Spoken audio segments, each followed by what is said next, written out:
Alright guys, let's talk about The Infiltrator. Crime dramas like these that are based on true stories can't necessarily deliver a lot of unpredictability, but they can retell a story in compelling fashion with great character performances, and this one certainly has the potential to do both, so does it deliver? Let's find out. Are you in danger from Pablo Escobar? We have a chance to take them all down.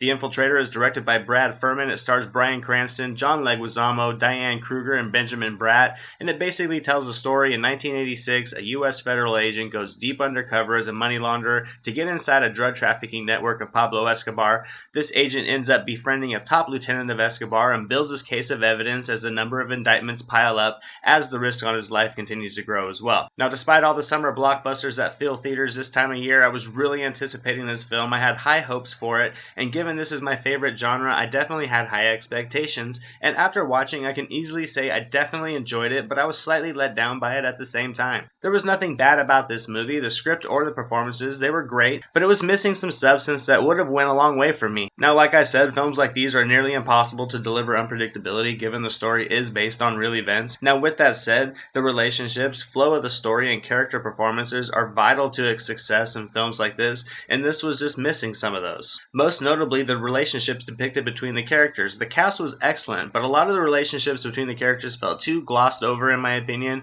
and they weren't developed enough for me to truly connect with them or care what really happened to their arcs in the story. The flow of this film was just too fast. It felt like an express crime drama at times, and despite the dangers of Cranston's character and what he was going through, it never really felt like there was any threat of him not succeeding. I wasn't really hanging on to see how he's going to get through this ordeal because the script did have many tense moments, but overall didn't really build any tension throughout. And that was my main complaint about this movie, the script and some of the lack of layers that could have resulted in a compelling story of a man risking it all to bring down one of the most violent drug networks in the mid-80s, and this film did hold my interest, but it never really completely lured me in. The settings were well captured, and never did this film not feel like it was from the 80s, whether it was the soundtrack, the set pieces, wardrobes, lingo from the era. All of these things were well implemented to create the world the story takes place in. The performances across the board were great in my opinion. Cranston was excellent in the lead, and he easily carries this movie along.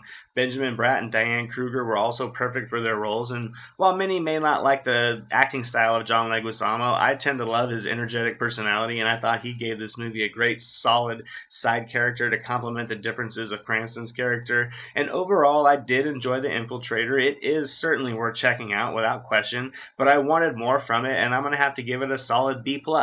The script certainly focused on the details of the story, and it had a path it wanted to follow, but somewhere along the way, it failed in truly building the character dynamics that could have effectively pulled me into the world of this story.